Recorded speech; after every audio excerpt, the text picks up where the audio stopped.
பெரம்பலூர் தொகுதியினுடைய சட்டமன்ற உறுப்பினர் அருமை சகோதரர் பிரபாகரன் அவர்களே, நான் இங்கே இருக்கிற ஒவ்வொரு பெயரையும், இங்கே கவிஞர் அப்துல் கரீம் வந்திருக்கிறார், உதாரணத்திற்கு சொல்லுகிறேன். அவர் என்னுடைய நண்பர் அண்ணா தாவூத் அவர்களுடைய அருமை மகன். அப்படி மாவட்ட இளைஞரணி அமைப்பாளர்கள், துணை அமைப்பாளர்கள், பல்வேறு அணிகளினுடைய அமைப்பாளர்கள், துணை அமைப்பாளர்கள், பொதுக்குழு உறுப்பினர்கள், கழகத்தினுடைய நிர்வாகிகள் என சுற்றி பார்க்கிற போது ஏராளமான கழக நிர்வாகிகள் வந்திருக்கிறீர்கள். உங்கள் ஒவ்வொருடைய பெயரையும் சொன்னதாக கருதி ஏற்றுக்கொள்ளுமாறு கேட்டுக்கொண்டு இந்த நிகழ்ச்சியிலே இறுதியாக நன்றியுரை நிகழ்த்த இருக்கின்ற ஒன்றிய விவசாய அணியினுடைய அமைப்பாளர் அருமை சகோதரர் சுப்பிரமணி அவர்களே, எல்லாவற்றிற்கும் மேலாக இங்கே இந்த தலைவர் கலைஞருடைய பிறந்தநாள் கூட்டத்திற்கு வருகை தந்து இந்த கூட்டம் முடிகிற வரை உட்கார்ந்திருப்போம் என்கிற உறுதியோடு இங்கே அமர்ந்திருக்கிற தாய்மார்களே, பெரியோர்களே, நண்பர்களே, தோழர்களே, உங்கள் அனைவருக்கும் முதற்கும் என்னுடைய பணிவான வணக்கத்தை தெரிவித்துக் கொள்கிறேன். இந்த கூட்டம் தலைவர் கலைஞர் அவர்களுடைய பிறந்த நாள் கூட்டம். மாவட்ட செயலாளர் சொன்னார், எந்த தலைவருக்கு 14 வயதினிலே பால்வடியும் பருவத்திலே தமிழ் வாழ கொடி பிடித்து தாய் தமிழை காப்பதற்கு தண்டவாளம் மேல்படுத்த தலைவன் அந்த தலைவன். மொழி போரிலே 6 மாதம் சிறைவாசம் கடைபிடித்த தலைவன் அந்த தலைவன். தண்டவாளத்திலே தமிழிலே ஊருக்கு பெயர் வைக்க வேண்டும் என்பதற்காக தலை கொடுத்த தலைவன் அந்த தலைவன். எல்லாவற்றையும் தாண்டி தன்னுடைய தள்ளாத வயதிலேயும் 94 வயதிலேயும் 80 ஆண்டு காலம் இந்த தமிழ் சமுதாயத்திற்காக, தமிழ் இனத்திற்காக, தமிழ் மொழிக்காக, தமிழ்நாட்டிற்காக தன்னை அர்ப்பணித்துக் கொண்ட தலைவன் தலைவர் கலைஞர் அவர்கள். அவருடைய பிறந்த நாள் நாம் நன்றியோடு நினைக்க வேண்டும். மற்ற யாரையும் விட பெண்கள் இங்கே வந்திருக்கிறீர்கள். முதலிலே உங்களிடத்திலே பேச வேண்டும் என்று நினைக்கிறேன். நீங்கள் அவரை நன்றியோடு நினைக்க வேண்டும். ஏனென்றால் காலகாலமாக இந்த உலகம் தோன்றிய காலத்திலே இருந்து பெண் என்பவர் ஆணுக்கு அடிமையாகத்தான் இருந்திருக்கிறார். சொல்லுவாங்க, அச்சம், நாணம், மடம், பயிர்ப்பு என்று 4 குணங்களோடு அடக்கத்தோடும் ஒடுக்கத்தோடும் பெண்கள் என்பவர் சமையல் செய்வதற்கும் பிள்ளை பெறுவதற்கும் மட்டுமே பயன்படுத்தப்பட்டவர்களாக இந்த தமிழ் சமுதாயம் அமைத்திருக்கிறது. காலகாலமாக இன்றைக்கு நாற்காலியிலே நீங்கள் எல்லாம் வந்து உட்கார்ந்து கொண்டிருக்கிறீர்கள். இவர்களுடைய வயதான ஒரு தாய்மாரை கேட்டு பாருங்கள். ஒரு 40 வருடங்களுக்கு முன்னாலே, 50 வருடங்களுக்கு முன்னாலே நாற்காலியிலே பெண்கள் உட்கார முடியுமா? வீட்டை விட்டு வெளியே வர முடியுமா? வீட்டை விட்டு வெளியே வந்தால் ஆண்களுக்கு எதிரே உட்கார முடியுமா? ஆண்களுக்கு எதிராக சமமாக பேச முடியுமா?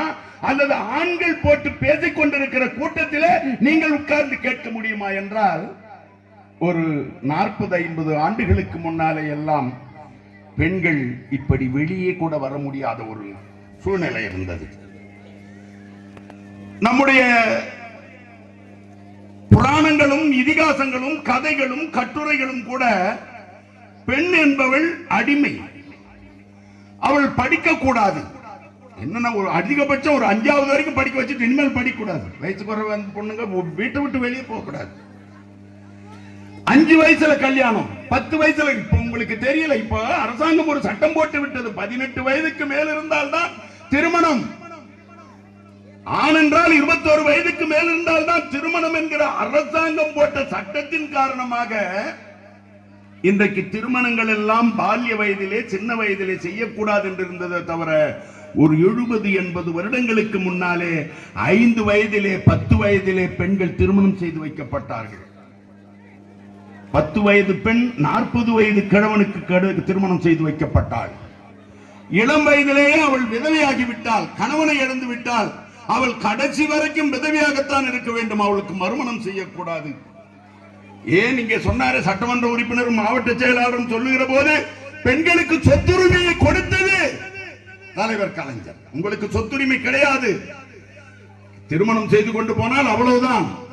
பொங்கல் என்று வந்தால் அல்லது தீபாவளி என்று வந்தால் உங்களுக்கு ஏதோ துணிமணி எடுத்து கொடுப்பார்கள், அல்லது கல்யாணம் காட்சி என்று வந்தால் துணிமணி எடுத்து கொடுப்பார்கள், அவ்வளவுதான்.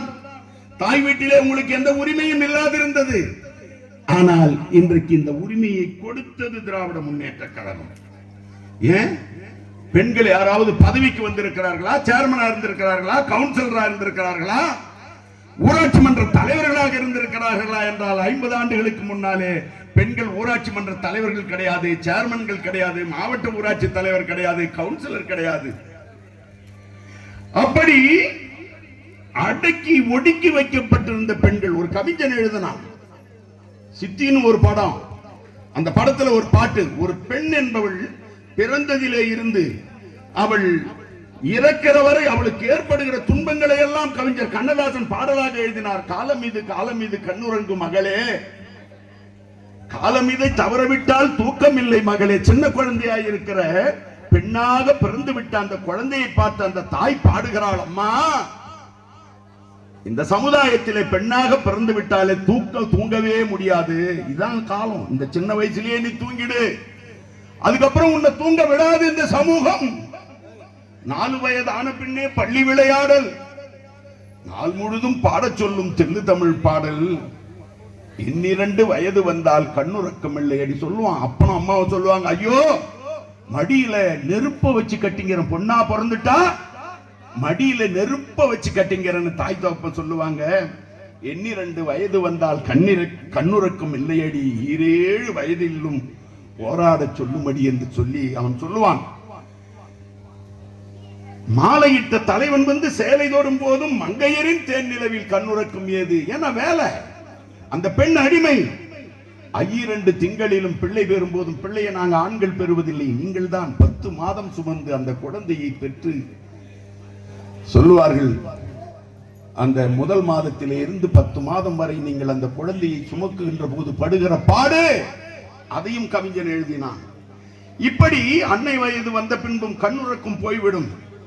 கை நடுங்கி கண் மறைந்து அந்த கடைசி காலத்தில் வேண்டுமானால் உனக்கு நிம்மதி கிடைக்குமே தவிர பெண்ணாக பிறந்து விட்டால் கண்ணுறக்கம் இல்லை என்று சொல்லி நீங்கள் கவிஞர்கள் சொன்னது போல மெய் வருத்தும். உங்க உடம்பு இதெல்லாம் பார்க்க மாட்டீங்க, உங்க உடம்புல கஷ்டத்தை பார்க்க மாட்டீங்க, பசியை பத்தி பார்க்க மாட்டீங்க. உங்க குழந்தை சாப்பிடணும், உங்க வீட்டுக்காரர் சாப்பிடணும், தூங்க மாட்டீங்க. எந்த ஆண் கொடுக்கிற எந்த அவமானத்தையும் தாங்கிக் கொண்டு குடும்பம் நடத்தி கொண்டிருக்கிற நீங்கள் ஒண்ணு கொஞ்சம் நினைச்சு பாருங்க. ஒரு வீட்டிலையும் அன்னைக்கு அடுப்பு எரியுது. நீங்கள் மட்டும் இல்லை என்றால் ஒரு 2 நாளைக்கு உலகத்திலே இருக்கிற பெண்கள் 2 நாளைக்கு சமையல் செய்யாத போட்டா என்ன ஆகும் இந்த உலகம்? எல்லோருக்கும் பசிக்கு உணவு கொடுப்பவர்கள் நீங்கள். அடுப்பு எரிவது உங்களால். குடும்பத்திற்காக உழைக்கிற நீங்கள் உங்கள் தூக்கத்தை இழக்கிறீர்கள். அப்படிப்பட்ட இந்த பெண்களுக்காக உலகம் தோன்றிய நாளிலிருந்து நமக்கு கண்ணுக்கு தெரிந்த ஒரு 2000 ஆண்டு காலமாக திருவள்ளுவர் கூட பெண்ணுக்கு உரிமையை சொல்லவில்லை. மகன் தந்தை காற்றும் உதவி இவன் தந்தை என்னோற்றான் கொள்ளேனும் சொல்.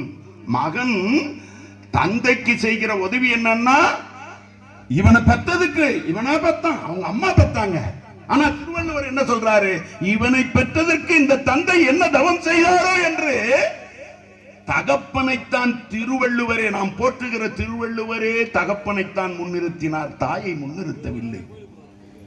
தந்தை மகற்காற்றும் உதவி அவையத்து முந்தி இருப்ப செயல் என்று அப்பன்தான் பிள்ளையை அவையத்திலே முன்னிறுத்தும் சொல்றான். ஆனா தாலாட்டி பாராட்டி சீராட்டி வட்டிலும் கட்டிலும் தொட்டிலும் நீங்கள் அந்த குழந்தையை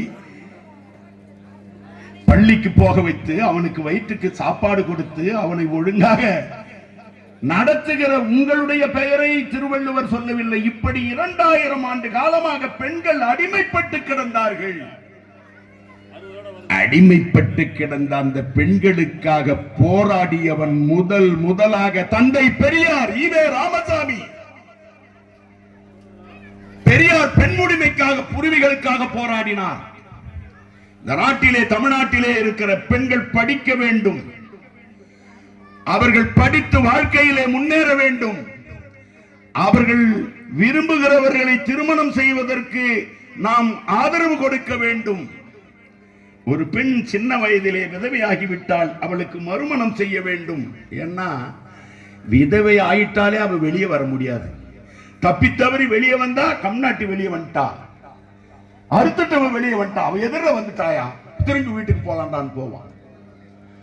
அப்படி அவமதிக்கப்பட்டார்கள் பெண்கள். அவர்களுக்கெல்லாம் உரிமையை கொடுக்க வேண்டும் என்று முதலிலே, ஏனென்றால் நீங்க நிறைய பேர் இருக்கிறீங்க, நீங்க தான் எல்லாருக்கும் தகவல் சொல்றீங்க, அதனால உங்களுக்கு முதல்ல நான் பேசுறேன். அந்த உரிமையை கிடைக்க வேண்டும் என்று போராடியவர் தந்தை பெரியார். ஈரோட்டிலே பிறந்த அவர்தான் இந்த இயக்கத்திற்கெல்லாம் இங்கே இருக்கிற அத்தனை பேருடைய திராவிட முன்னேற்ற கழகத்தின் தாய் கழகமாக இருக்கிற திராவிட கழகத்தை உருவாக்கிய தந்தை பெரியார் தான் முதலிலே உங்களுக்காக போராடினார்.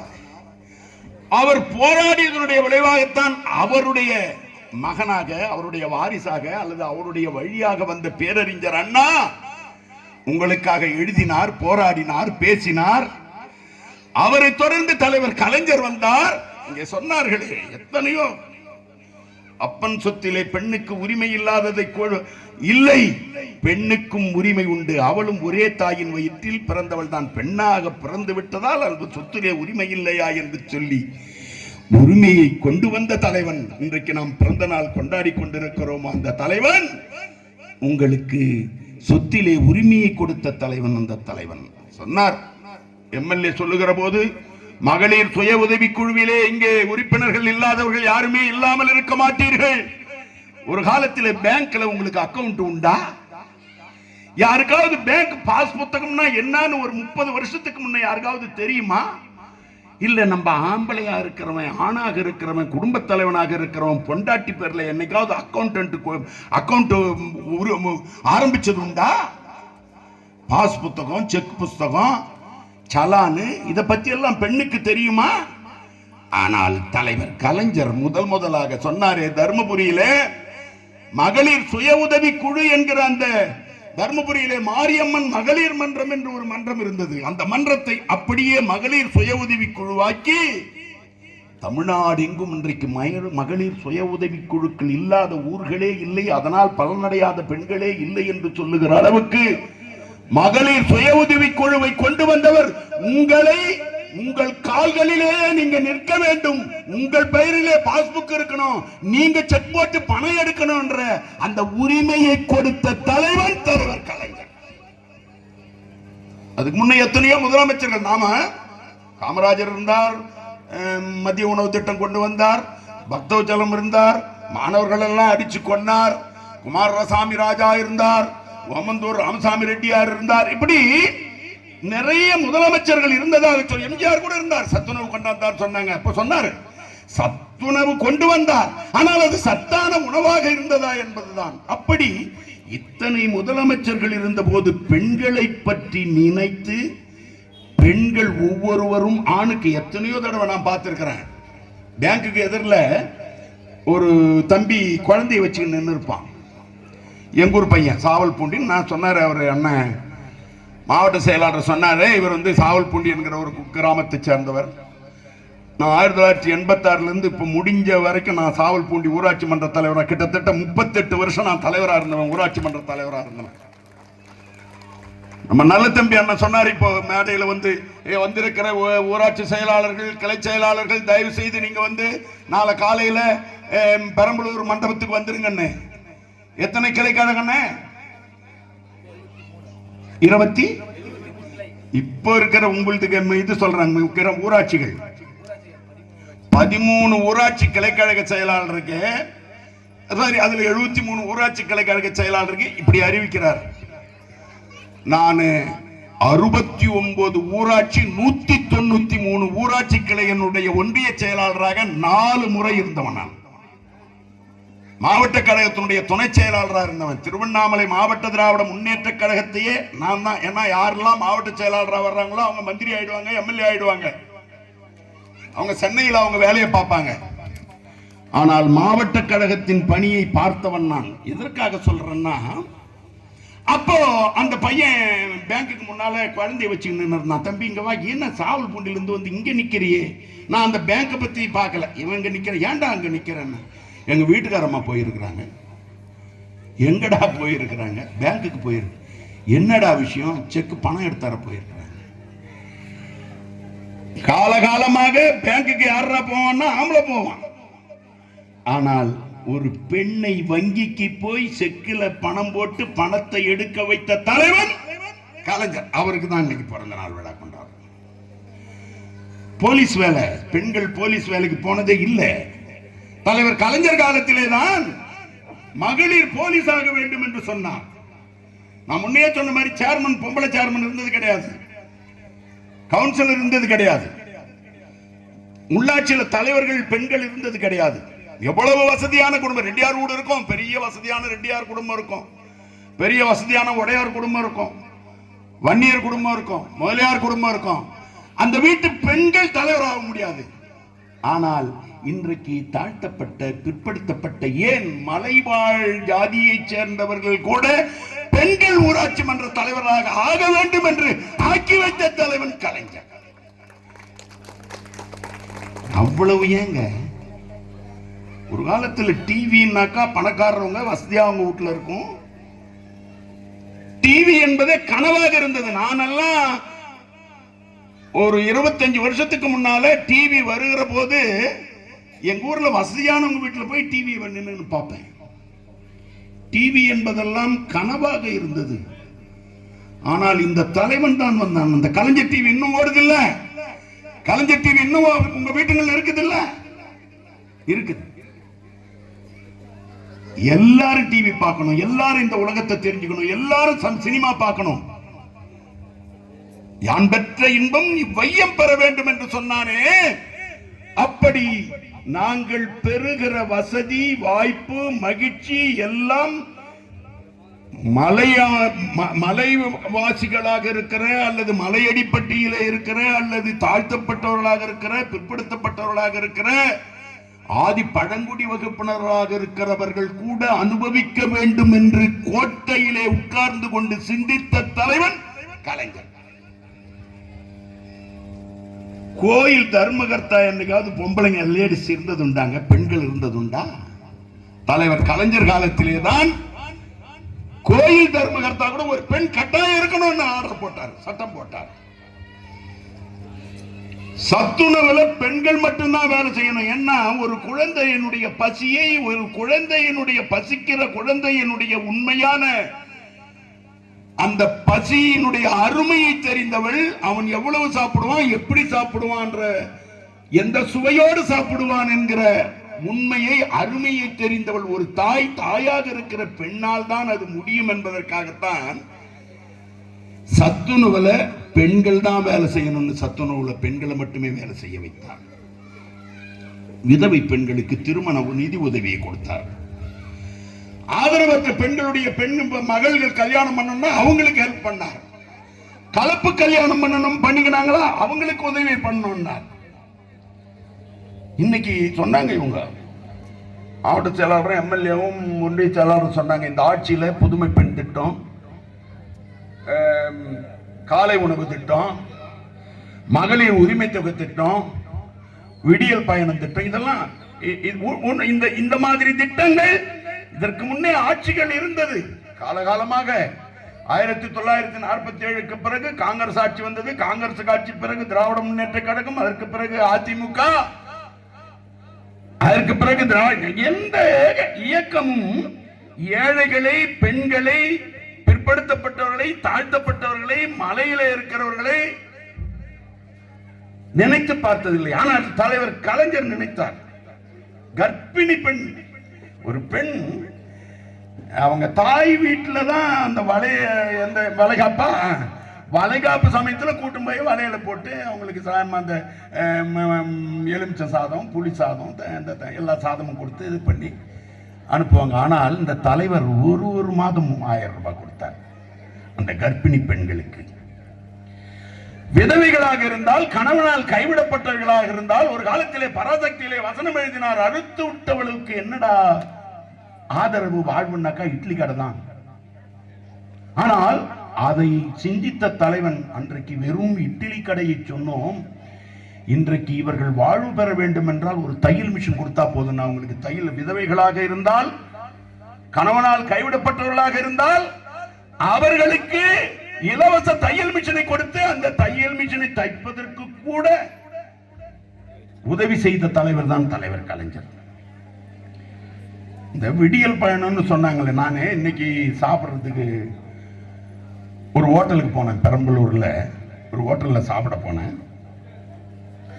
சாப்பிடும் போதே ஒரு அம்மா வந்து அந்த சாம்பார், ரசம், அந்த ஊறுகாய் அது இதெல்லாம் வச்சது பாருங்க. அந்த அம்மா பார்த்தா அந்த அம்மாவுக்கு ஒரு 50 வயசு 55 வயசு இருக்கும்.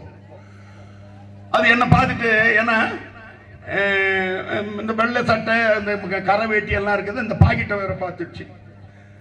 தளபதி படம், உதய படம், தலைவர் கலைஞருடைய படம் எல்லாம் இருக்கு. ஐயா நீங்க திமுக காரரா, திமுக கட்சிக்காரரா?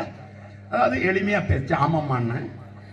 என்னையாங்க கூட்டம் மாவட்ட செயலாளர் வர சொல்லியிருக்காரு, கூட்டத்துக்கு வந்தம்மா எதிரில் எங்கள் ஆஃபீஸில் தான்மா தங்கி இருக்கிறேன்னு சொன்னேன். சொன்னேம்மா இந்த ஆட்சி நான் உன்னை கேட்கலாமாம்மா, நான் இரவு வந்து அந்த இந்த ஊருக்கு போகிறேன், மலையாளப்பட்டிக்கு போகிறேன். அந்த கிராமத்தில் முன்னை மாதிரி தாய்மார்கள் எதிரில் பேச போகிறேன். ஏன்னா எனக்கு தெரியும் இப்பெல்லாம் என்னன்னா, ஒரு காலத்தில் திராவிட முன்னேற்ற கழகத்தினுடைய கூட்டங்கள் மாலை நேர கல்லூரிகள்னு இந்த திமுக கூட்டம் இருக்குது. இது சாதாரண கூட்டம் இல்லை.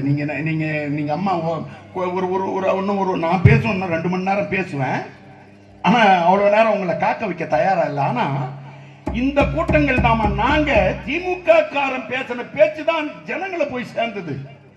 அதுக்கு முன்ன காங்கிரஸ் கட்சி இருந்தது. அதெல்லாம் யாருனாக்கா மிட்டா மெராசுகள், பண்ணையார்கள், பஸ் ஓனர்கள், ஆலை அதிபர்கள், பணக்காரர்கள், வசதியானவர்கள், பெரிய நிலக்கிழார்கள், அவர்கள் தான் காங்கிரஸ் கட்சியா இருந்தாங்க. எங்க ஊர்லாம் ரெட்டியாருங்க, எங்க ஊர்லாம் உடையாருங்க, எங்க ஊர்லாம் ஊர் கவுண்டரு, அவங்க எல்லாம் யாருனாக்கா காங்கிரஸ். என்ன மாதிரி நானும் ரெட்டியார் விட்டு பிள்ளையா இருப்பேன், நானும் உடையார் விட்டு பிள்ளையா இருப்பேன், நானும் கவுண்டர். ஆனா என்ன மாதிரி இளைஞர்கள் எல்லாம் அந்த திமுகவில் இருக்கும்போது நாங்க போய் அவங்க வருவாங்க, ஒரு பெரிய மனுஷன் வருவாரு, எங்கடா அந்த ஊர் நாட்டான கூப்பிட்டு, ரெட்டியாரை கூப்பிட்டு, உடையாரை கூப்பிட்டு, கவுண்டரை கூப்பிட்டு, முதலியாரை கூப்பிட்டு, சரி ஏப்பா ரெட்டை மாட்டு இது ரெட்டை காளை சொன்னான், மாட்டிக்கிட்டு முழிக்குதுன்னு மானங்கெட்ட காளை 2 அந்த காலத்துல பாட்டு. ராவண சிவகங்கை சேதுராசன் பாடுவார், மாட்டிக்கிட்டு முழிக்குதன்னே மானங்கெட்ட காளை 2ன்னு காளை மாட்டு சின்னம். அவங்களுக்கு அந்த காளை மாட்டு சின்னத்துல எல்லாம் ஓட்டு போனதவர் இந்த கூத்தாடி கட்சிக்காரன் வருவான், இந்த உதயசூரியன் சின்ன கண்ணன் சொல்லுவான், அதெல்லாம் ஜாக்கிரதை ஜாக்கிரதைன்னு. இவங்க ஐயா நீங்க போய் வாங்க. அப்படி இருந்த பணக்காரர்களால், ஆதிக்கவாதிகளால், பஸ் ஓனர்களால் வழிநடத்தப்பட்ட காங்கிரஸ் கட்சியை எதிர்த்து என்ன மாதிரி அன்றைக்கு நாங்கள் எல்லாம் இளைஞர்கள், ஒரு 20 வயசு 19 வயசு 18 வயசு, கருப்பு சிவப்பு துண்டு, இவ்வளவு துண்டு தான், அதை கழுத்துல போட்டுக்குவோம். இவங்க வீட்டுகள்ல கொடி ஏத்துவாங்க, காங்கிரஸ் கட்சி கொடி. நாங்க புளியா மரத்துல, காட்டுவா மரத்துல, ஊர்ல எது பெரிய பனை மரத்துல, இங்க இருந்து கண்ணிலே பார்க்கிற போது அவன் கார்ல வராம பார்ப்பான், என்னடா அது மரங்கள்ல எல்லாம் திமுக கொடி, கருப்பு சிவப்பு கொடி. நாங்க அந்த கரியில தான் உதயசூரியன் ஈஸியான சின்ன இல்லையா, அப்படி ஒரு ரெண்டு மலையை போட்டு அப்படி மேல சார் போட்டா அவன் வந்து காளை மாட்டு சின்னத்தை அவனால வரைய முடியாது. ஆனால் எங்களுக்கெல்லாம் இந்த உணர்வு எப்படி ஏற்பட்டது? இந்த மைக்கு தான். படிக்க தெரிந்தவர்கள் மட்டும் முரசொலியை படித்தார்கள், போர்வாலை படித்தார்கள், தென்னகத்தை படித்தார்கள், திராவிட நாட்டை படித்தார்கள். ஆனால் படிக்க முடியாத, படிக்க இயலாத, அறிவுபூர்வமாக இருந்த இளைஞர்கள் எல்லாம் இந்த மேடையை பார்த்தார்கள். மேடையில் வந்து பேசினார், அண்ணா பேசினார், அறிஞர் அண்ணா பேசினார், கலைஞர் பேசினார், நாவலர் நெடுஞ்செழியன் பேசினார். நாவல்ல நெடுஞ்செழியன் அவருடைய மேடையில் வந்து நின்று அப்படி மைக்க பிடிச்சி, அன்பு தோழர்களே, தோழர்கள் தான் இன்னைக்குதான் எங்கேயோ போய் எல்லாரும் தோழர்கள் தான். திமுக என்பதுதான் நான் எங்கேயோ ஒரு 200 கிலோமீட்டருக்கு 300 கிலோமீட்டருக்கு அப்பால் இருந்து இந்த கூட்டத்திற்கு வருகிறேன். எனக்கு கழுத்திலே சால்வை போடுகிறார்கள், துண்டு போடுகிறார்கள், வேட்டியை போடுகிறார்கள். எனக்கும் இந்த ஊருக்கும் எனக்கும் இங்கே இருக்கிறவர்களுக்கும் என்ன தொடர்பு, என்ன சம்பந்தம்? என் அண்ணனா, தம்பியா, மாமனா, மச்சானா, உறவா, நட்பா? இல்லை, நாங்கள் எல்லாம் திமுக காரர்கள். ஒரு தாயின் வயிற்றில் பிறக்க முடியாததால் பல தாயின் வயிற்றில் பிறந்த சகோதரர்கள். இந்த கட்சி அந்த மாதிரி கட்சி, இந்த இயக்கம் அப்படி இயக்கம். அதுல பேசினாங்க, பேசி பேசி பேசி பேசித்தான் இந்த இயக்கம் ஆட்சியை பிடித்தது. அண்ணா பேசினார், நாவலர் பேசினார், கலைஞர் பேசினார், மதியழகன் பேசினார், சிற்றரசு பேசினார், ஆசை தம்பி பேசினார். அவங்க பேசி இல்ல இல்ல நீங்க எந்த உங்களுக்கு வந்துடுறேன், உங்ககிட்ட வந்துடுறேன். ஏன்னா நீங்க என்னடா இது கட்சி கதை பேசுறாரு. இவங்க எல்லாம் பேசும்போது சத்தியவாணி முத்துன்னு ஒரு அம்மா, மூவலூர் ராமாமிர்தம் அம்மையார்னு ஒரு அம்மா, வன்னை தேவகின்னு ஒரு அம்மா, வன்னை ஸ்டெல்லான்னு ஒரு அம்மா, இவங்களும் இந்த கூட்டத்தை கேட்டாங்க. அவங்களும் வந்து பெண்கள் மத்தியிலே பேச ஆரம்பிச்சாங்க. அந்த ஹோட்டல்லம்மா அந்த அம்மா சாம்பார் சட்னி ஊத்திச்சு பாரு. அந்த அம்மாவை கேட்டுச்சு, எங்கயா வந்தீங்கன்னு கேட்டுச்சு. இல்ல அம்மா, நான் மலையாளப்பட்டியில போய் பொதுக்கூட்டம் பேச போறோமான்னு சொன்னேன். என்ன பேச போறீங்க? என்னம்மா பேசட்டும்னு கேட்டேன். ஐயா ஐயா என்ன வந்து கேட்கறீங்க? இல்லம்மா, ஏதாவது இது ஒரு நாங்கள் இந்த அரசாங்கத்தின் பிரதிநிதியாக இப்ப நாங்க இருக்கிறோம். இந்த ஆட்சி எங்க ஆட்சி, உங்களால் எங்களுக்கு கொடுக்கப்பட்ட ஆட்சி. எங்க பிரபாகரன் எம்எல்ஏவா இருக்காரு, தலைவர் மு.க. ஸ்டாலின் தமிழகத்தினுடைய முதலமைச்சராக இருக்கிறார். வாழையடி வாழை என வந்த பரம்பரையாக அவருடைய மகன், அன்பு மகன் உதயா, எதிர்காலத்தில் இயக்கத்தை தூக்கி நிறுத்த போகிற அந்த இளைஞன் துணை முதலமைச்சராக இருக்கிறார். நாங்க தான் உங்களை கேட்கணும், என்ன பேசட்டும்னு கேட்டேன். ஐயா ஐயா நீங்க எதுவான ஐயா வணக்கையா இல்ல இருங்கம்மா, உங்க வாழ்க்கையில இந்த திமுக எப்படி பாதித்திருக்கிறது, உங்களுக்கு ஏதாவது நன்மை செய்திருக்கிறதா என்று அந்த அம்மாவை கேட்டேன். அந்த அம்மா சொல்லிச்சு, ஐயா அங்கிருந்து 20-25 மைல்களுக்கு அப்பால் இருந்து இந்த ஹோட்டலுக்கு நான் வேலை செய்ய வரேன். விடிகாலம் 5-6 மணிக்கு எழுந்தோம்னா 7-8 மணிக்கு இங்க 2 மணி நேரம், கிட்டத்தட்ட 1.5 மணி நேரம் எங்க ரோடுல இந்த ஹோட்டல்ல வர்றதுக்கு 2 மணி நேரம் ஆகும். நான் இந்த ஹோட்டலில் வேலை செய்கிறேன். நான் அறுத்துட்டோம். எங்க வீட்டுக்காரர் சின்ன வயசுலயே காலமாயிட்டார். எனக்கு 4 குழந்தைங்க. முதல்ல ஒரு பொண்ணு பிறந்தது, லதான்னு பேர் வச்சோம். ரெண்டாவது ஒரு பொண்ணு பேர் இருந்தது, சுதான்னு பேர் வச்சோம். சரி, அடுத்ததாவது ஆம்பளை பையனா இருந்துராதான்னு சொல்லி பார்த்தோம். 3வதும் பொண்ணு பிறந்துச்சு, கீதான்னு பேர் வச்சோம். லதா, சுதா, கீதா. எங்க வீட்டுக்காரர் சொன்னாரு, இல்லடி 4வது குழந்தையாவது ஆம்பளை குழந்தை பிறந்துருண்டின்னு சொன்னாரு. 4வதும் பொண்ணாதான் பிறந்தது. வேண்டாண்டா இனிமேல் சொல்லி வேண்டாமிர்தம்னு அந்த குழந்தைக்கு பேர் வச்சோம். 4 பொண்ணுங்க எனக்கு. அந்த 4 பொண்ணுல மூத்த பொண்ணு இன்னைக்கு அதுக்கு ஒரு 35 வயசு இருக்கும். எனக்கு வந்து ஒரு 16 வயசுலயே கல்யாணம் ஆயிடுச்சு. நான் விதவை. என்னுடைய மூத்த பொண்ணை கட்டி கொடுத்தேன்.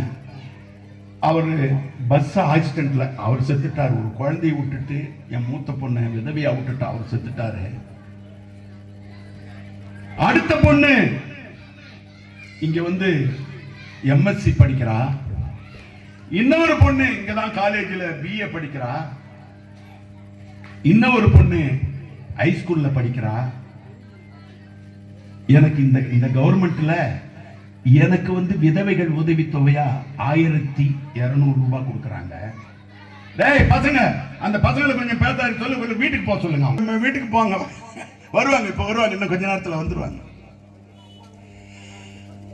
எனக்கு வந்து விதவைகள் உதவி தொகையாக 1200. யாராவது கணக்கு நீங்க தான் போடணும். நான் சொல்ல யாராவது கணக்கு பண்ணீங்க, பேனா எடுத்து எம்எல்ஏ கணக்கு நீங்க போடுங்க. எனக்கு 1200 ரூபாய் விதவைகள் உதவி தொகை வருது, அல்லது முதியோர் உதவி தொகை வருது மாசம் இந்த அரசாங்கத்துல. என் பொண்ணு, அவளும் கணவனை இழந்தவ, அவளுக்கு மாசம் 1200 ரூபாய் வருது. என் பொண்ணு சுதா எம்எஸ்சி படிக்கிறா, அவளுக்கு மாசம் 1000 ரூபாய் பணம் கொடுக்கறாங்க. என் இன்னொரு பொண்ணு கீதா, அவ காலேஜில் பிஏ படிக்கிறா, அவளுக்கு மாசம் மாசம் இந்த அரசாங்கம் 1000 ரூபாய் கொடுக்குது. என் சின்ன பொண்ணு வேண்டாம் அமிர்தம் பொண்ணு குழந்தைய வானான்னு சொல்லி பிறந்தா பாரு, அவ ஹைஸ்கூல்ல படிக்கிறா, அவளுக்கு 1000 ரூபாய் மாசம் மாசம் கொடுக்குறாங்க. இது மொத்தம் எவ்வளவு வருதுங்க? 5400 ரூபாய் மாசம். இப்படி பணம் வருது. அந்த அம்மா சொன்னதுமா, நான் அவங்க சொன்னதை சொல்றேன் உங்ககிட்ட. அந்த லதாவை விட்டுருங்க, சுதா இருக்குது பாருங்க எம்காம், அது வந்து இங்க காலேஜுக்கு வர்றதுக்கு பஸ் கட்டணத்துக்கு அந்த எந்த பயணத்துல வருது? விடியல் பயணத்துல வருது. 20 ரூபாய் வர போவ வர 20 ரூபாய், 40 ரூபாய் ஒரு நாளைக்கு. மாசத்துல 30 நாள்ல 25 நாள் கட்டாயம் வந்தாகணும். இருந்தாங்கட்டு அது 1000 ரூபாய். எங்க லதா இருக்கிறாள், அந்த கணவனை இழந்த லதா, அவ இங்க ஒரு ஷாப்பிங்ல வேலை செய்யறா. அவளும் அதே மாதிரி பஸ்ல அங்கிருந்து வரா, அது ஒரு 1000 ரூபாய். இன்னொரு சின்ன பொண்ணு அந்த காலேஜில் படிக்குத, அதுவும் வரா, அவளும் இலவச பஸ்ல தான் வரா, அவளுக்கு 1000 ரூபாய். எங்க வேண்டாமிருதம் ஸ்கூல்ல படிக்குத, அதுவும் பஸ்ல தான் வருது, அது ஒரு 1000 ரூபாய். எவ்வளவு ஆகுது? 9400 ரூபாய் மாதம் ஒன்றுக்கு எங்கள் வீட்டுக்கு தளபதி அனுப்பி கொண்டிருக்கிறார். இந்த ஆட்சி என்னங்க அருமையான ஆட்சின்னு அந்த அம்மா சொல்லிச்சு. நான் உண்மையிலேயே நான் என்னவோ நினைச்சேன். தலைவர் சொன்னார், மேல பாம்பு கீழே நரி, குதித்தால் அகிழி, ஓடினால் தடுப்பு சுவர். எங்க போறது? நாங்க மத்திய அரசாங்கம் என்கிற ஒரு அரசாங்கம், ஒரு பக்கம் மத்திய அரசாங்கம். நான் உங்களை சீக்கிரம் அனுப்பிச்சிடுறேம்மா, நீங்க கொஞ்சம் கேளுங்க, நாட்டு நடப்பையும் கொஞ்சம் நீங்க உங்களை பேசலாமா? பேசலாமா? என் அம்மா என்னப்பா டிவி தினம் தான் பாக்குறோம், தினம் தான் அவருக்கு சமையல் பண்ணி போடுறோம். ஏதோ ஒரு நாளைக்கு நாங்க எங்களை மாதிரி நாங்க எங்களுக்காகவே பேசலாமா?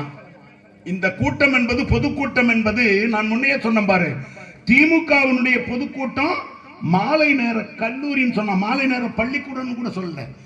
இங்கதான் இந்த உலகம் எப்படி இருக்கிறது என்பதை சொல்லுகிற இடம் இது. நீங்க மகாபாரதம் போய் கேட்கலனாமா, ராமாயணம் கேட்கல, தெருக்கூத்துல அப்படியே நம்ம போய் கேட்ப, கையிலேயே ஒரு பாயை எடுத்துன்னு வந்து போட்டு உக்காந்து விடிகால வரைக்கும் கிண்டல் கேலி பண்ற தெருக்கூத்தை நாம பார்க்கல.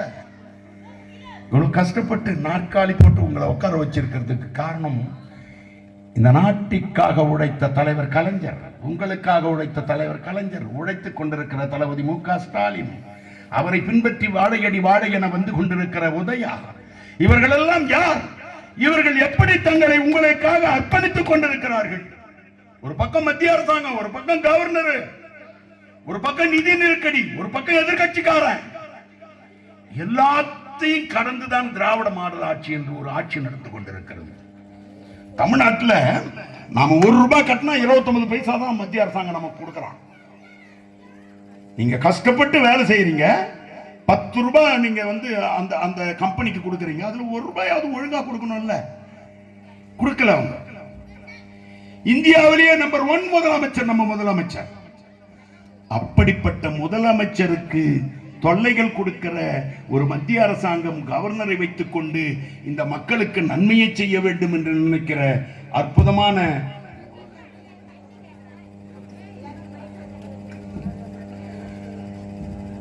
அப்படிப்பட்ட திமுக இந்த திமுக. அண்ணா திராவிட முன்னேற்ற கழகம் என்கிற இந்த இயக்கத்தை அண்ணா ஆரம்பித்தார். பகுத்தறிவும் சுயமரியாதையும் கொண்ட இயக்கமாக இந்த இயக்கத்தை ஆரம்பித்தார். கடமை கண்ணியம் கட்டுப்பாடோடு திராவிட முன்னேற்ற கழகம். இப்போ நீங்க வேற எந்த மேடையிலும், அதுக்கு முன்னெல்லாம் அவன் காங்கிரஸ்கார மேடை போட்டு பேசினாலும் நான் சொன்ன மாதிரி ஊர் கவுண்டர் கூப்பிட்டு சொல்லிட்டு போயிடுவாங்க. ஆனால் திமுக என்கிற இந்த இயக்கம் தான் இப்பெல்லாம் அந்த பழக்கம் மாறி போச்சு. இந்த மேடையிலே இதுல ஏதாவது ஜாதி இருக்கிறதா பாருங்கள். இந்த ஒரு நோட்டீஸ் இருக்குது. சந்திரசேகரன் என்ன ஜாதின்னு இதுல தெரியாது, தனபதி என்ன ஜாதின்னு இதுல தெரியாது, பாலசுப்ரமணியம் என்ன ஜாதின்னு தெரியாது, சந்திரகுமார் என்ன ஜாதின்னு தெரியாது. இங்கே இருக்கிற எல்லாரும் ஒரு தாயின் வயிற்றில் பிறந்தவர்கள் எல்லா ஜாதியாக இருந்தாலும் சரி, கள்ளர், மறவர், தேவர், கணத்தாக, முடியர், மெல்ல மெல்ல வேளாளர், அம்மட்டர், வண்ணார், ஆதி திராவிடர், அருந்ததியர், வன்னியர், உடையார், எல்லாரும் நாங்க அண்ணன் தம்பிகள். அப்படிப்பட்ட அந்த இயக்கத்தை கத்தியை தீட்டாதே தம்பி புத்தியை தீட்டுன்னு சொன்னார் அண்ணா. மாற்றான் தோட்டத்து மல்லிகைக்கும் மனமுண்டு என்று சொன்னார் அண்ணா. அவர் தான் சொன்னார், மக்களிடம் போ. வந்து கொடுத்தாங்களே, மனு கொடுத்தாங்களே, ஒரு எம்எல்ஏ அற்புதமா வாங்க கொடுங்க, உங்களுடைய கோரிக்கையை சொல்லுங்க. நான் கலெக்டர்கிட்ட பேசுறேன், புதுசா கலெக்டர் வந்திருக்கிறாங்க, கலெக்டர்கிட்ட நான் பேசுறேன். இதற்காக இந்த உலகத்தில் திமுக காரன் ஒருத்தனால் தான் இப்படி எல்லாம் செய்ய முடியும். அதிமுக காரன் வருவான், எம்எல்ஏ வருவான், அனுபவிப்பான், போயிடுவான், மறுபடியும் எலெக்ஷன் வருவான், எலெக்ஷன் நேரத்தில் வருவான். திமுக காரன் அப்படி இல்லை. ஊர்ல பஞ்சாயத்தா திமுக காரணா, போலீஸ் ஸ்டேஷன் போகணுமா திமுக காரணமா, ஓஏபி வாங்கி கொடுக்கணுமா திமுக காரணமா, லோன் வாங்கி கொடுக்கணுமா திமுக காரணமா, தகராறா திமுக காரணமா, தாலுகா ஆபீஸ் போகணும்னா திமுக காரணமா, ரிஜிஸ்டர் ஆபீஸ் போகணும்னா திமுக காரணமா, உதவறதுக்கு ஹெல்ப் பண்றதுக்கு சொல்றேன் நான். இப்படி இந்த இயக்கத்தை சொன்னார் பேரறிஞர் அண்ணா. இந்த இயக்கத்தை ஆரம்பித்த அண்ணா சொன்னார், மக்களிடம் போ, மக்களை பார், மக்களிடம் பேசு, மக்களுக்கு கற்றுக் கொடு, இந்த உலகம் எப்படிப்பட்டது என்று மக்களுக்கு சொல், பெண்களுக்கு சொல். நீங்கள் காலகாலமாக அடிமைப்பட்டு கிடந்தீர்கள், நீங்கள் பொங்கி எழ வேண்டும் என்று பெண்களுக்கு சொல், அவர்களிடம் கற்றுக்கொள், மக்களுக்கு கற்றுக்கொடு, மக்களிடம் கற்றுக்கொள் அப்படின்னு சொன்னார். இந்த திமுக என்கிற இந்த இயக்கம் ஆரம்பித்த பிறகுதான் சொல்லுவாங்க, இங்கே கிறிஸ்துவ மதம் இருக்கிறதா இல்லையா என்று சொல்லுவாங்க, தெரியவில்லை. சொல்லுவாங்க, இயேசுநாதர் வந்தார், அவர் பார்த்தார், கண் தெரியாதவனுக்கு கண் தெரிந்தது, காது கேட்காதவனுக்கு காது கேட்கது, நடக்க முடியாதவன் நடந்தான், ஊமை பேசினான், செவிடன் கேட்டான், குருடன் பார்த்தான் சொல்லுவாங்க. இல்லை, திராவிட முன்னேற்ற கழகம் என்கிற இந்த இயக்கம் தான் தமிழனை தலைநிமிர செய்தது, தமிழனை சட்ட போட வைத்தது, தமிழனை பேச வைத்தது, தமிழனை எழுத வைத்தது, தமிழனை தலைநிமிர வைத்தது. நீங்க யாரோ சொல்லுங்க, உங்க வீட்டில் இருக்கிற எல்லாரும் எல்லாம் படிச்சிருக்கிறாங்க. உங்க பையன் பிஏ படிச்சிருப்பான், பிஎஸ்சி படிச்சிருக்கான், பிகாம் படிச்சிருப்பான், எம்ஏ படிச்சிருப்பான், எம்எஸ்சி படிச்சிருப்பான், டாக்டருக்கு படிச்சிருப்பான், இவர மாதிரி இன்ஜினியருக்கு படிச்சிருப்பான். ஒரு 50 வருடத்திற்கு முன்னாலே உங்கள் தாத்தாக்கள் யாராவது எம்ஏ படித்ததுண்டா, பிஎஸ்சி படித்ததுண்டா, பிகாம் படித்ததுண்டா? உங்க தாத்தா யாராவது டாக்டரா?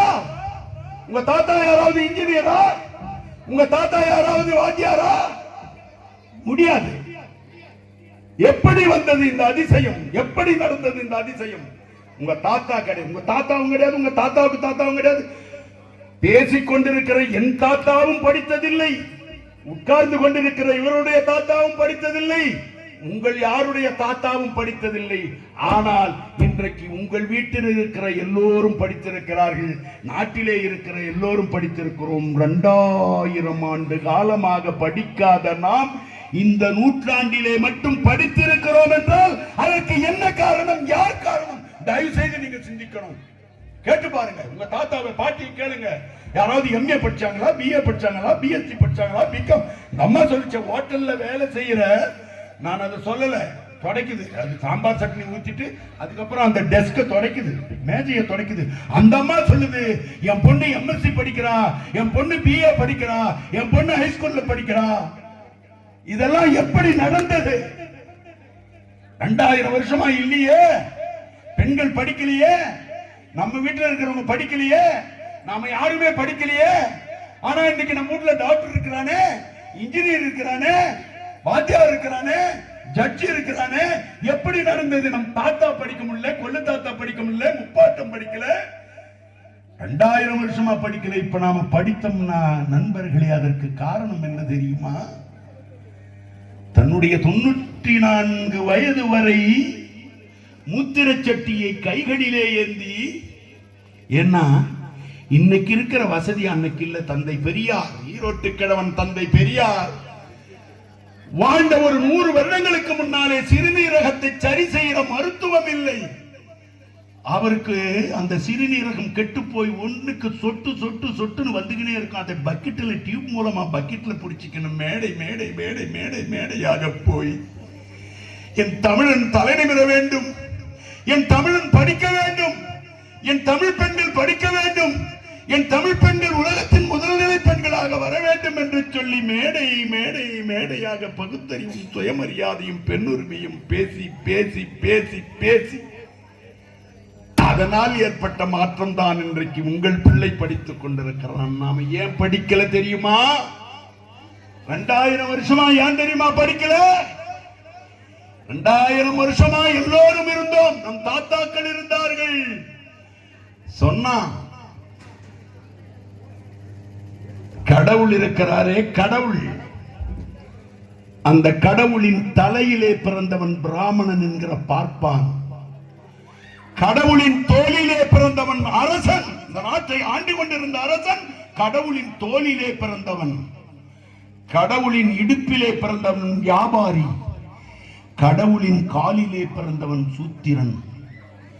கடவுளின் தலையிலே பிறந்த பிராமணன் என்கிற பார்ப்பானுக்கும் கடவுளின் தோளிலே பிறந்த அரசன் என்கிற ராஜாவுக்கும் கடவுளின் இடுப்பிலே பிறந்த வியாபாரிக்கும் வேலை செய்ய பிறந்தவன் காலிலே பிறந்த சூத்திரன் அவன் அடிமை. காலிலே கடவுளின் காலிலே பிறந்த சூத்திரன் அடிமை. அவன் படிக்க கூடாது. அவன் படித்தால் அவன் நாக்கிலே சூடு போட வேண்டும். அவன் படிப்பதை யாராவது படிப்பதை அவன் கேட்டால் கூட அவன் காதிலே ஈயத்தை காய்ச்சி ஊற்ற வேண்டும். வண்ணானா அவன் துணி துவைக்க வேண்டும், அம்மட்டனா அவன் சவரம் செய்ய வேண்டும், சக்கிலியா அவன் செருப்பும் தொண்டான் தைக்க வேண்டும், வன்னியனா உடையாரா ரெட்டியாரா அவன் விவசாயம் செய்ய வேண்டும். இவர்களெல்லாம் படிக்க கூடாது, படித்தால் நாக்கிலே சூடு போட வேண்டும் என்று சொல்லி 2000 சூத்திரன் யார் தெரியுமா? நான் சொன்னேனே, கள்ளனும் மறவனும் தேவனும் கனத்த அகமுடையரும் வேளாளரும் முதலியாரும் செட்டியாரும் உடையாரும் ஆதிதிராவிடனும் அருந்ததியரும் கள்ளரும் எல்லாரும் சூத்திரர்கள். நாமெல்லாம் நான் சொன்ன மாதிரி கொசவன்னா பானதான் செய்யணும், அம்மட்டன்னா சவரம் தான் செய்யணும். அப்பன் தொழிலை அவனது பிள்ளை தப்பாமல் செய்ய வேண்டும். 2000 வருஷமா அதனால்தான் நாம விவசாயம் பண்ணோம். 2000 வருஷமா அதனால்தான் நாம சவரம் பண்ணோம். 2000 வருஷம் அதனால்தான் துணி துவைச்சோம். 2000 வருஷம் அதனால்தான் பானை பண்ணோம். அப்பன் தொழில் அப்ப அப்படியே காலகாலமா செஞ்சு வந்தோம். தந்தை பெரியார் என்கிற மாமனிதர் வந்தார். என்னடா 2000 எங்கேடா? கடவுளுக்கு போய் குழந்தை எங்கே பிறக்கும்? குழந்தை எங்காவது தலையிலே பிறக்குமா? குழந்தை எங்காவது தோளிலே பிறக்குமா? குழந்தை எங்காவது இடுப்பிலே பிறக்குமா? குழந்தை எங்காவது காலிலே பிறக்குமா? பார்ப்பனன் மட்டும்தான் படிக்க வேண்டும், மற்றவர்கள் எல்லாம் படிக்க கூடாது என்பது அயோக்கியத்தனம். அந்த கடவுள் பெயரைத்தானே சொல்லித்தானே இந்த நாட்டை ஏமாற்றுகிறார்கள். ஏன்னா சொன்னான், பாப்பா சொன்னான், இந்த உலகம் இருக்கிறதே அது கடவுளுக்கு கட்டுப்பட்டது. இந்த உலகமே கடவுளுக்கு கட்டுப்பட்டது. கடவுள் யாருக்கு கட்டுப்பட்டவன் தெரியுமா? மந்திரத்துக்கு கட்டுப்பட்டவன். மந்திரம் யாருக்கு கட்டுப்பட்டது தெரியுமா? அது பார்ப்பானாகிய பிராமணனுக்கு கட்டுப்பட்டது. இதை அப்படியே யோசிச்சு பாருங்க. இந்த உலகம் கடவுளுக்கு கட்டுப்பட்டது, கடவுள் மந்திரத்துக்கு கட்டுப்பட்டவன், மந்திரம் பிராமணனாகிய பார்ப்பனனுக்கு கட்டுப்பட்டது. அந்த மந்திரத்தின் மூலமாக, யாகத்தின் மூலமாக, பூஜையின் மூலமாக, புனஸ்காரங்களின் மூலமாக கடவுளை தன்மையப்படுத்தி இந்த உலகத்துக்கு நன்மை செய்பவன் யார்? பாப்பா ஐயர். அந்த ஐயர் மட்டும்தான் படிக்கணும். அந்த ஐயர் என்ன சொல்லுகிறானோ அதைத்தான் ஆண்டு கொண்டிருந்த ராஜாக்கள் கேட்கணும். காலகாலமாக இன்றைக்கு தான் ஜனநாயகம். இந்த உலகம் தோன்றிய காலத்திலே இருந்த 1947 அப்புறம் தான் இந்த உலகத்திலே மக்களே ஆள வேண்டும் என்று இந்தியாவில் ஜனநாயகம் என்பது. அதுக்கு முன்னெல்லாம் நம்ம யாருமே ஓட்டு போட்டதில்லை. தமிழர்கள் சொன்னாங்க குடவோலை முறை இருந்ததுன்னு. ஆனா அப்பெல்லாம் இந்த எம்எல்ஏ இல்ல, எம்பி இல்ல, ஒரே ராஜா. அவனுக்கு மந்திரி. மாதம் மும்மாறி படிக்கிறதா? ராஜா கேட்பாரு, இந்த நாட்டுல தான் இருப்பாரு. அவர் போய் மந்திரியை கேட்பாரு, மந்திரி மாதம் மும்மாறி பொழிகிறதான்னு. அந்த ராஜா என்ன பண்ணா, ஐயர் சொன்னது, ஏன்னா மந்திரத்துக்கு கட்டுப்பட்டவர் இல்லையா, கடவுள் மந்திரம் பார்ப்பனின் கையிலே இருக்கிறது இல்லையா, அதனால ஐயர் சொன்னதை ராஜா கேட்டான். ஐயர் சொன்னார், ராஜா நீ ஆள வேண்டும். அதற்கு பிறகு உன்னுடைய நீ நினைக்கிறவர்கள் ஆள வேண்டும். அப்படி வாழையடி வாழையென நீங்கள் யாராவது ஆள வேண்டும் என்றால் கடவுள் உங்களுக்கு அனுகிரகம் செய்ய வேண்டும். கடவுள் அனுகிரகம் செய்ய வேண்டும் என்றால் நாங்கள் யாகம் செய்வோம், பூஜை செய்வோம், புனஸ்காரங்கள் செய்வோம், மந்திரம் சொல்வோம். அந்த மந்திரத்தின் மூலமாக உனக்கு நன்மை உண்டாக்குவோம். எனவே நாங்கள் சொல்வதை சட்டமாக்கு, சட்டமாக்கு, சட்டமாக்கு. அப்பதான் ராஜாக்கள் சட்டமாக்கினாங்க. பார்ப்பனன் மட்டுமே படிக்க வேண்டும், மற்ற ஜாதி அரசன் அரசாட்சி செய்ய வேண்டும், பார்ப்பனன் படிக்க வேண்டும், வியாபாரி வியாபாரம் செய்ய வேண்டும். மற்ற கள்ள மரம கணத்தாங்க முடியும் வேளாள வண்டிய முதலியாறு உடையாறு ஆயுதராவிட அருந்ததிய வண்ணா அம்மட்ட கோயவன் எல்லாரும் அவன் அப்பப்பா அப்பம் தொழிலை செய்யணும். ஏண்டா கிறிஸ்தவர்களையும் முகமதியர்களையும் சேர்க்கலன்றீங்களா? கிறிஸ்தவர்கள் முகமதியர்கள் யார் என்று நினைக்கிறீர்கள்? நம்முடைய அண்ணன் தம்பிங்கள். போன 2-3 தலைமுறைக்கு வரைக்கும் கவிஞர் அப்துல் கரீமுடைய சித்தப்பாவும் எங்க அப்பாவும் அண்ணன் தம்பிங்க. அவங்க ஒரு மார்க்கத்தை கடைபிடித்து போய் எப்படி திமுகவில் போறோம், காங்கிரசுக்கு போறோம், அண்ணா திமுகவுக்கு போறோமோ அந்த மாதிரி அவர்கள் இஸ்லாம் என்கிற மார்க்கத்தை கடைபிடித்த காரணத்தினால் அப்துல் கரீமுடைய கொள்ளு தாத்தாவும் எங்க தாத்தாவும் பங்காளிங்க. அண்ணாதாவது எங்க சின்ன தாத்தாவோட பேரன், அவங்க அப்பா. இது நான் ஒரு உதாரணத்துக்கு சொல்றேன். இப்படி இந்தியாவில் இருக்கிற எந்த இஸ்லாமியர்களும், இந்தியாவில் இருக்கிற எந்த கிறிஸ்தவர்களும் அயல் நாடுகளிலே இருந்து வந்தவர்கள் அல்ல, நம்மோடு அண்ணன் தம்பிகளாக இருந்தவர்கள். அப்படி ராஜாக்கள் காலகாலமாக நம்மை அடிமைப்படுத்தி வைத்திருந்தார்கள். நான் இந்த கதையை சொல்லணும்னா விடிய விடிய மகாபாரதம் மாதிரி, ராமாயணம் மாதிரி விடிய விடிய சொல்லுவேன். ஆனா உங்களுக்கு நீங்க எனக்கு ஆச்சரியம் என்னன்னா, மலையாளப்பட்டியை நான் தமிழ்நாட்டில் எந்த ஊருக்கு போனாலும் இந்த மலையாளப்பட்டி என்கிற ஊரை கட்டாயம் பேசுவேன். ஏன்னா 1-2 தாய்மார்கள் தவிர ஒருத்தர் கூட எழுந்திருக்காது. இங்க உட்கார்ந்து இருந்த உங்களுக்கெல்லாம் முதல்ல என்னுடைய பணிவான வணக்கம். உண்மையிலேமா நானே போன வாரம் மயிலாடுதுறையில பேச போனேன். இப்படி பேசிக்கினே இருந்தேன். ஒரு அம்மா போனாங்க, அவங்க பின்னால இன்னொருத்தர் போனாங்க, இந்தாண்ட ஒருத்தர், அப்படியே போனா லேடிஸ் பூரா போயிட்டாங்க. வெறும் கட்சிக்காரங்க இருந்தாங்க. ஆனால் இந்த ஊரில் அருமை ஏமா, நீங்க பல்லாண்டு பல்லாண்டு பல்லாயிரத்தாண்டு பல கோடி 100,000 குழந்தை குட்டியோட பேரம்பேத்தியோட வாழணும். ஏன்னா என் தலைவனுடைய புகழை, தந்தை பெரியாரின் புகழை, பேரறிஞர் அண்ணாவின் புகழை, இந்த நாட்டு மக்களுக்காக உழைத்த இந்த இயக்கத்தின் புகழை சொல்லுவதை தவிர நான் வேற ஒன்று, என் காரில் பார்த்தீங்கன்னா தமிழ்நாட்டிலே வேற யார் கார்லயும் இருக்காது. எல்லா புகழும் என் பெருமான் தலைவர் கலைஞர் அவர்களுக்கே எழுதியிருப்பேன். ஏன்னா என்னுடைய கவிதைகளை எல்லாம் முரசொலியிலே வெளியிட்டவர் என் தலைவர் கலைஞர். என்னை ஒன்றிய செயலாளராக 4 தடவை 20 வருஷம் ஒன்றிய செயலாளராக இருக்க வைத்தவர் என் தலைவர் கலைஞர். என்னை மேடையாக பேச வைத்தவர் என் கலைஞர். இன்றைக்கு நம்முடைய மாவட்ட செயலாளருடைய மனதிலே நான் நின்றிருக்கிறேன் என்றால் 10-15 வருடங்களுக்கு முன்னால் இந்த வேப்பந்தட்டை ஒன்றியத்திலே வந்து பேசினேன். மேலாள் அமைச்சர் என்னுடைய அன்பு சகோதரர் ராசா, அவரும் நானும் இன்றைக்கு நண்பர்கள் இல்லை. இங்க யாருக்கும் தெரியுமோ தெரியாதோ, அண்ணன் நேரு அவர்களுடைய வீட்டிற்கு அவர் 1990களிலே வருகிற போதே, நான் 90களிலே நான் பிச்சாண்டியோடு இருக்கிற போது அண்ணன் நேரு அவருடைய வீட்டிலே 2 பேரும் உட்கார்ந்து பேச வருபவர்கள், வெளியே டீ குடிக்க வருபவர்கள், வெளியே பலரச கடைகளிலே நாங்கள் 2 பேரும் சாத்துக்குடி ஜூஸ் வாங்கி குடித்தவர்கள். எனக்கு மிக நீண்டகால நண்பர் உங்கள் மேலாள் அமைச்சர், உங்களுடைய அருமை சகோதரர் ராசா அவர்கள். இப்படி என்னை அறிமுகப்படுத்திய இந்த இயக்கத்திற்காக நான் பேசுவதற்கு 3 மணி நேரம் 4 மணி நேரம் பேசி பேசி பேசி பேசியே வளர்ந்த இந்த இயக்கத்தை இந்த மக்களிடத்திலே கொண்டு சொல்ல வேண்டும். இந்த இயக்கத்தை இன்றைக்கு வழிநடத்தி கொண்டிருக்கிற தளபதி, அவர் வழியிலே வந்திருக்கிற தளபதியின் அருமை புதல்வர், தாத்தாவை போல தந்தையை போல தன்னை அர்ப்பணித்துக் கொண்டு இந்த இயக்கத்திற்கு உழைத்துக் கொண்டிருக்கிற உதயா, இவர்களெல்லாம் தொடர்ந்து இந்த நாட்டிலே ஆட்சி புரிந்தால்தான் இந்த மக்களுக்கு நன்மை கிடைக்கும். நீங்கள் தொடர்ந்து திராவிட முன்னேற்ற கழகத்திற்கு ஆதரவு கொடுங்கள்.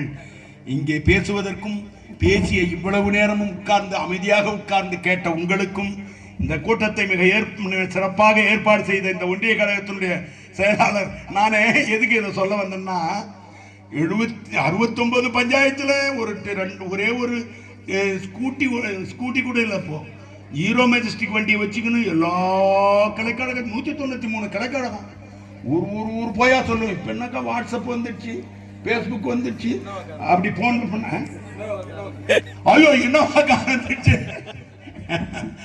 ஆனாலும் மைக்கில் எப்பா வந்துருங்க நாளைக்கு.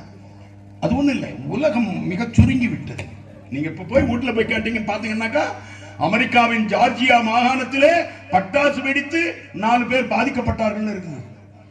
நிகிதா என்ற பெண்ணை வரதட்சணை கொள்கை செய்தார்னு இன்னைக்கு போய் நீங்க அப்படி அப்படி அப்படி அப்படி போட்டீங்கன்னா அந்த மாதிரி நாகரிகமும் விஞ்ஞானமும் வளர்ந்து விட்டது.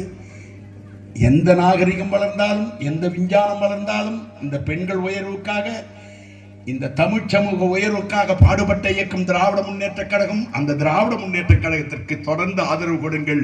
வாய்ப்புக்கு நன்றி, வணக்கம்.